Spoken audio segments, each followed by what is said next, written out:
lain sikit Tok ni. Lain. Berkenaan dengan kenyataan Tan Sri Nur Omar ni Tok.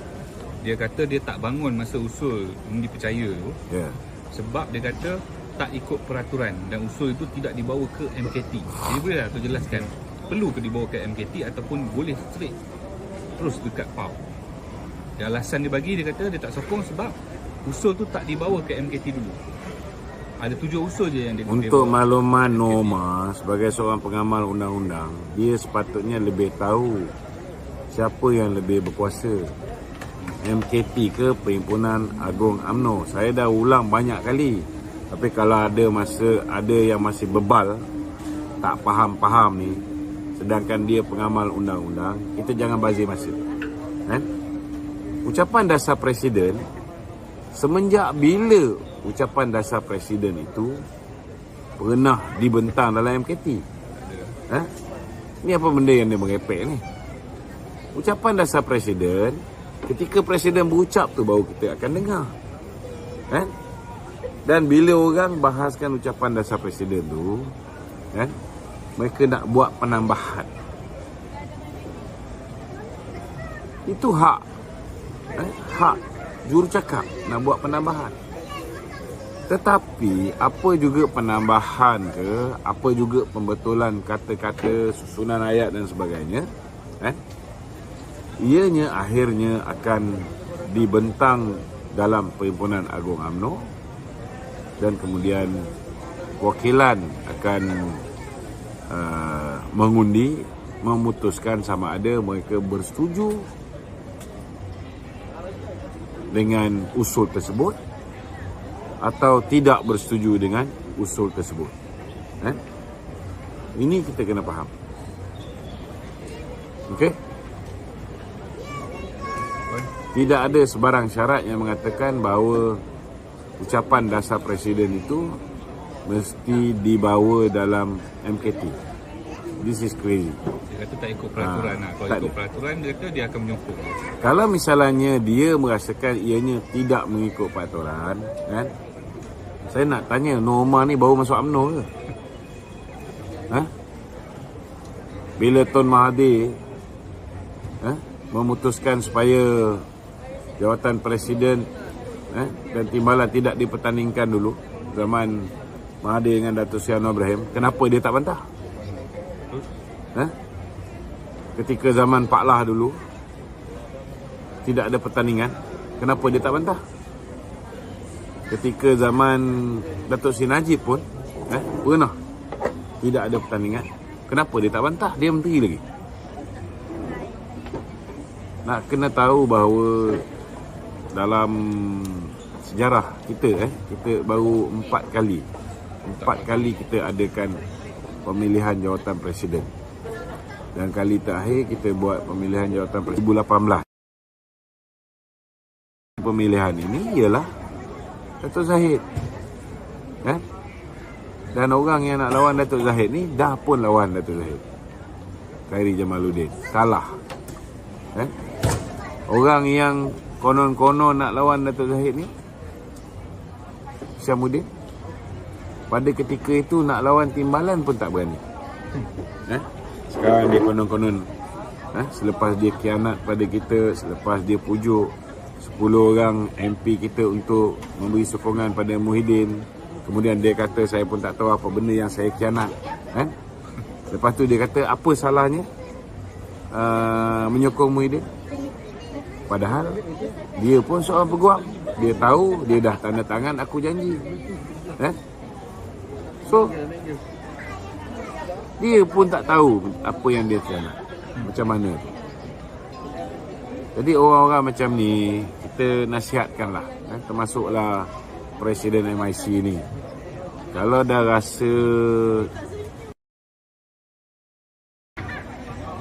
ajaklah Isyamuddin ni join PN.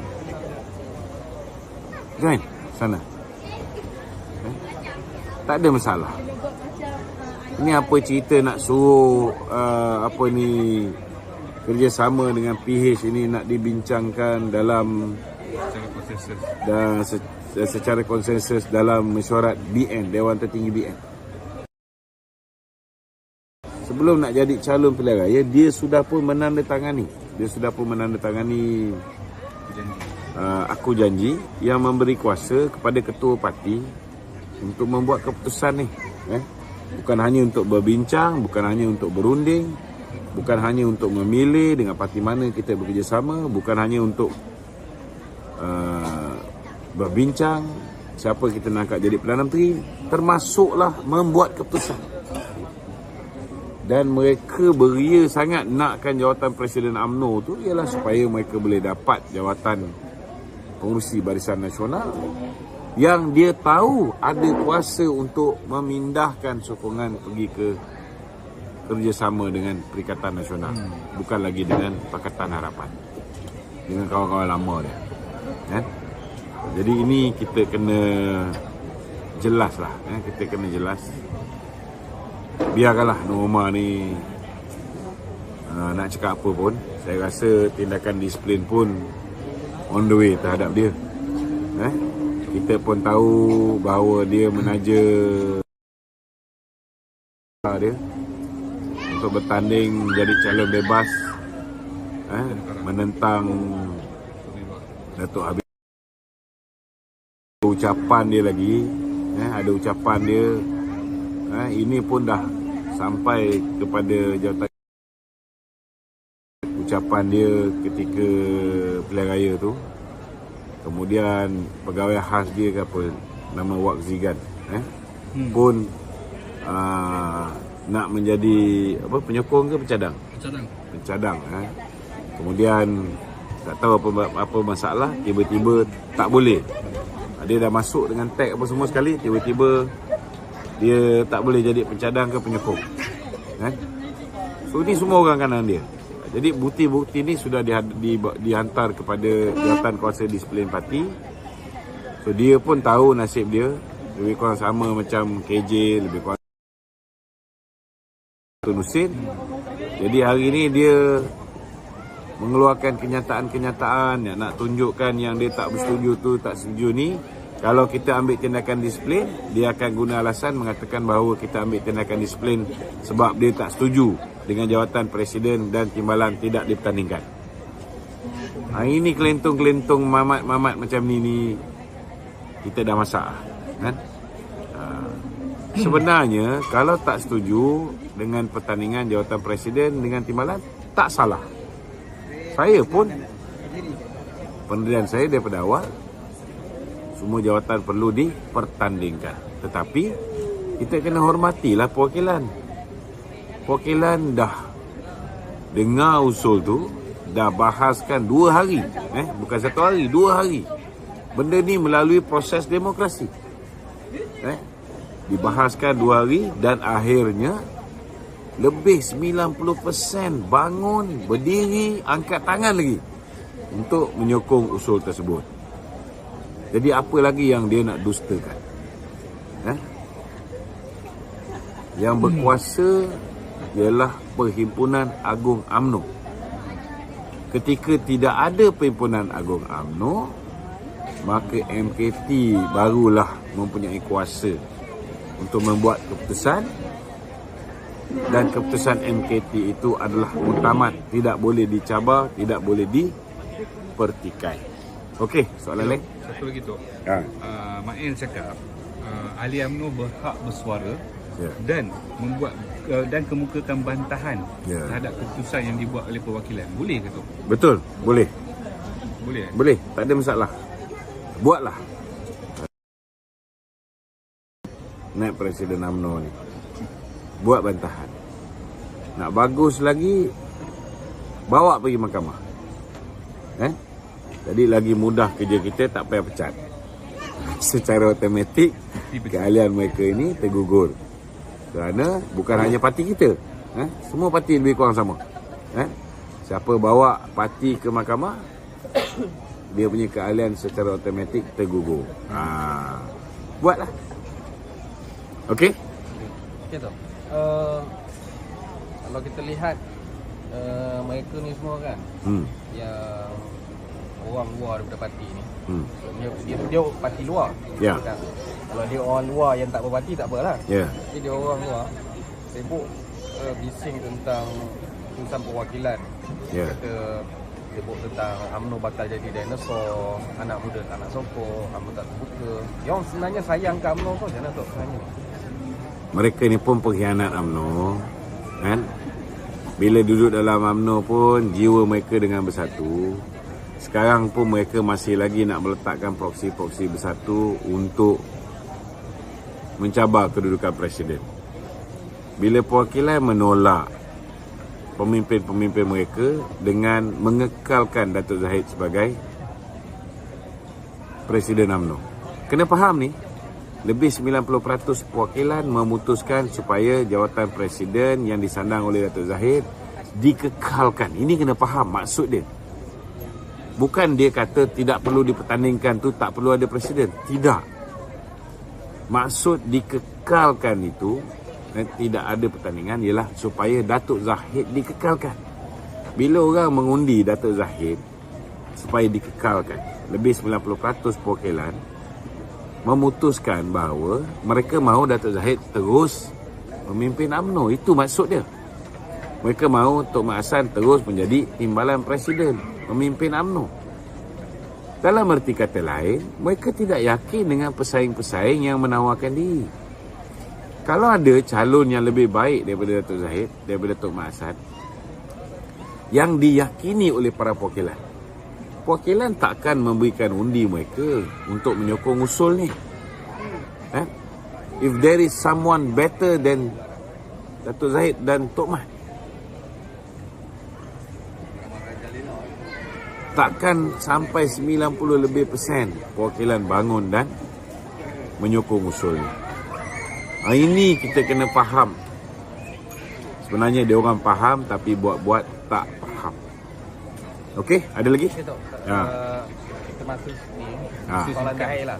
Soalan terakhir. So, Tok, perwakilan tu hampir 90% setuju jawatan Presiden timbalan Presiden tidak dilakukan. Untuk Syamuddin. Dah beli air? Dah. Di sini ya? Okey. Syamuddin, KJ, Jogani untuk tanding Presiden. Maksudnya diorang tak setuju lah duduk dalam kepimpinan. Sudah pasti tak setuju. Kalau orang setuju Jogani untuk jadi Presiden UMNO, naib tu ada 3 tempat. Nak menang tempat ketiga pun dia tak lepas. Sedangkan dia ni dah memang bukan jutawan tau, billionaire. Silap-silap bukan dia proksi Syed Mokhtar tu. Syed Mokhtar hutang dia, silap-silap. Kita pun ada juga dengar benda ni, kabar angin, Dia duit banyak, dia belanja banyak, pun kalah, tak boleh dapat salah satu daripada 3 kursi tu. Jadi macam mana nak bertanding jawatan Presiden? Samalah Hishamuddin, bagi jawatan pemangku timbalan Presiden. Bila kalah pilihan raya, dia tak berani untuk bertanding jawatan timbalan Presiden di saat parti betul-betul memerlukannya. Jadi kalau jawatan timbalan Presiden kamu tak tawarkan diri, tak berani, macam mana kamu nak jadi Presiden? Samalah Khairy Jamaluddin. Dia dah pernah menawarkan diri jawatan Presiden, kalah. Lepas dia kalah, apa dia buat?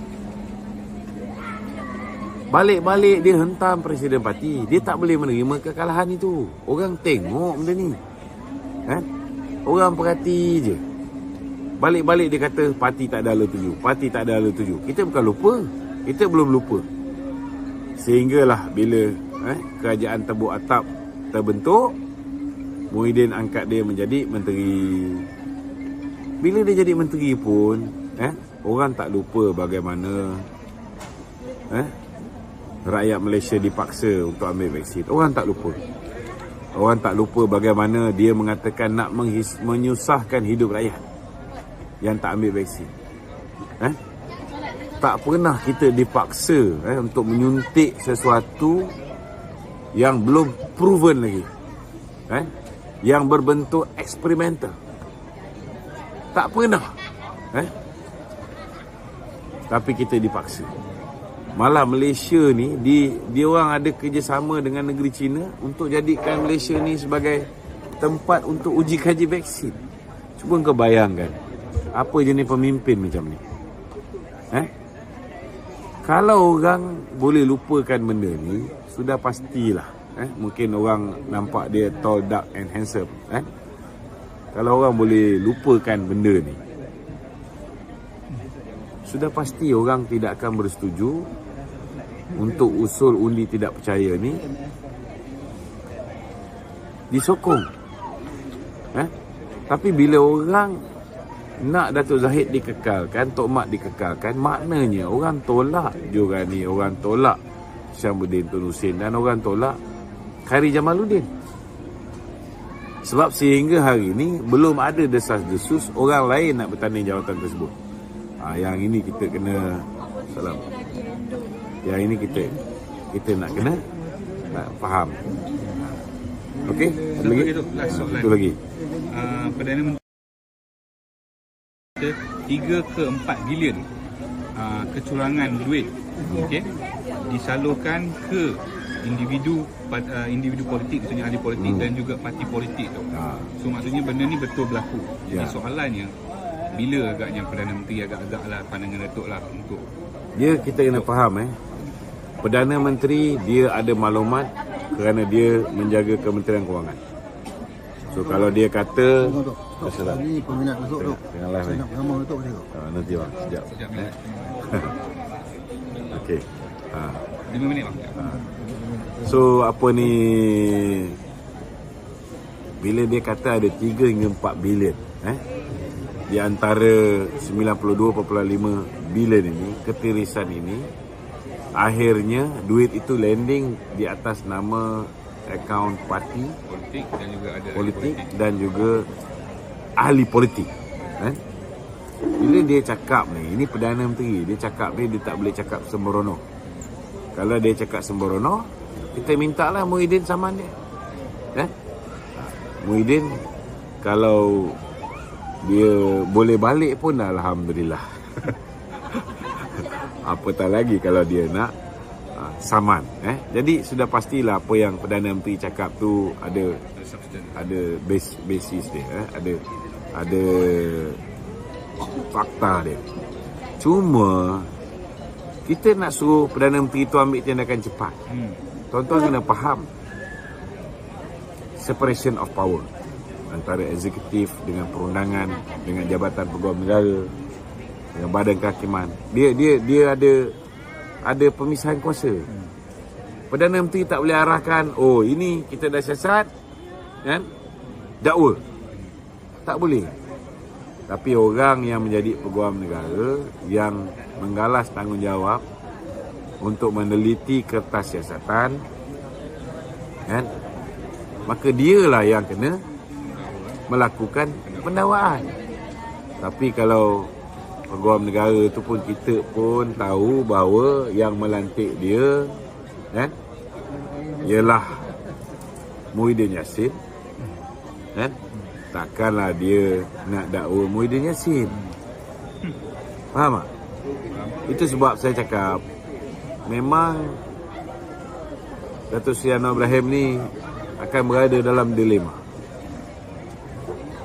Kalau dia suruh Idrus letak jawatan, maka orang akan kata dia samalah dengan Mahathir yang suruh Tan Sri Apandi letak jawatan.